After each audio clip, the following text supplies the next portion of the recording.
Every year, Americans eat more than 6 pounds of peanut products per person.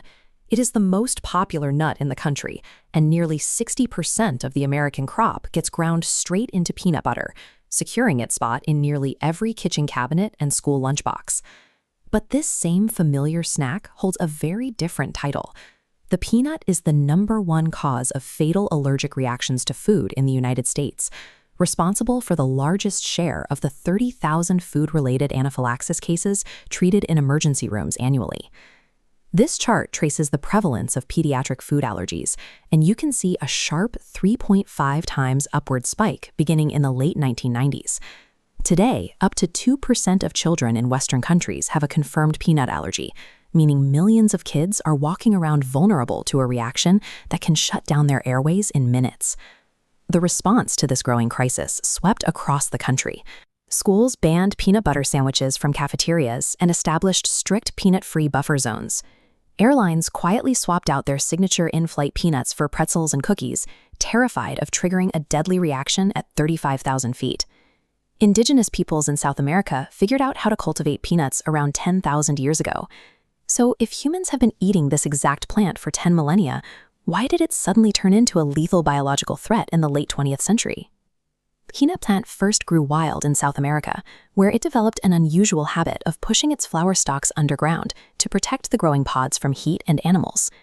The ancient Inca of Peru cultivated these hidden legumes, using them in religious ceremonies and burying them alongside mummies to feed the dead.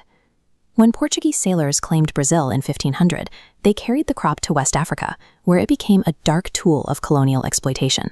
Slave ship captains loaded their vessels with peanuts because they were cheap, slow to spoil, and calorie-dense enough to keep enslaved people barely alive during the horrific Middle Passage back across the Atlantic. By the mid-1800s, the peanut had taken root in American soil. During the Civil War, both Union and Confederate soldiers relied on them as a portable, high-protein ration to survive long marches, carrying the taste for roasted peanuts home with them when the fighting ended. Even with that growing popularity, the American South still relied on a different economic backbone: cotton. Growing it year after year bled the soil dry of nitrogen, leaving massive fields exhausted and farmers desperate. Then, in the 1890s, the situation went from bad to disastrous. This tiny beetle, the boll weevil, crossed into Texas and began eating its way through the region's remaining cotton crops, destroying field after field. A scientist born into slavery stepped into the spotlight to solve the crisis. George Washington Carver knew that legumes could put nitrogen back into the barren earth, and he urged Southern farmers to plant peanuts instead of cotton. The problem was there was no massive market for peanuts yet. So, working alone in his laboratory at the Tuskegee Institute, Carver separated the fats, oils, and resins of the peanut. He invented over 300 commercial uses, from cooking oil and shaving cream to axle grease and printer's ink, creating the market demand entirely from scratch. Over the next few decades, the peanut grew to become the second most valuable cash crop in the American South. Between global trade routes, military rations, and Carver's industrial innovations, the plant was completely integrated into the American environment, leaving trace amounts of microscopic peanut dust in almost every home. When severe allergic reactions began ticking upward in the late 1990s, pediatricians across the US and the UK issued cautious, straightforward advice. They told parents of at-risk infants that the safest thing to do was to strictly avoid giving them any peanut products until they were 2 or 3 years old. Parents followed these instructions carefully, but keeping peanut butter out of the kitchen couldn't remove the crop from their environment entirely.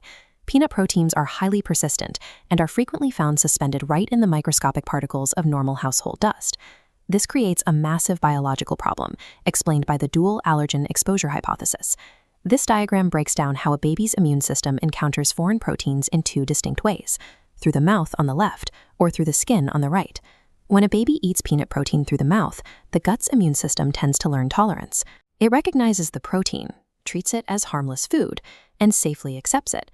But the skin teaches fear. If a baby has eczema and peanut dust settles into cracked skin, the body treats it as a dangerous invader. The immune system produces hostile antibodies, sensitizing the child to the allergen without them tasting the food. By strictly keeping peanuts out of babies' mouths, doctors had shut down the gut's ability to learn tolerance, while leaving the skin continuously exposed to environmental dust. The medical establishment had engineered the exact conditions necessary for the allergy to thrive. In the early 2000s, a pediatric allergist named Gideon Lack was speaking at a medical conference in Tel Aviv. He asked the audience of local doctors how many had seen a child with a peanut allergy, and only 2 or 3 hands went up. Peanut allergy rates in Israel were a tenth of what they were in the UK, and Lack quickly noticed a dietary anomaly. Israeli babies were regularly eating a peanut butter-flavored puffed corn snack called bamba during their very first year of life. This observation led Lack to design the LEAP study. He enrolled hundreds of high-risk infants and split them into 2 strictly monitored groups. Half avoided peanuts entirely, following standard advice, while the other half were fed peanut-containing foods. The results were dramatic. 17% of the avoidance group developed the allergy, but only 3% of the consumption group did, an 81% reduction. This single clinical trial proved that a decade of standard medical guidance was completely backward. Keeping babies away from peanuts wasn't protecting them, it was directly making them vulnerable. The findings forced a massive reversal. In 2017, the National Institute of Allergy and Infectious Diseases updated its guidelines. Instead of forbidding peanuts, the early introduction of peanut-containing foods for high-risk infants was now actively prescribed. But that shift came too late for the millions of people who grew up during the avoidance era. For them, a trace amount of a legume hidden in a cookie or a granola bar remains a deadly threat, forcing them to navigate life carrying epinephrine autoinjectors and scrutinizing every ingredient label. The peanut started as a life-saving ancient crop, fed soldiers through wars, and revived a failing agricultural economy.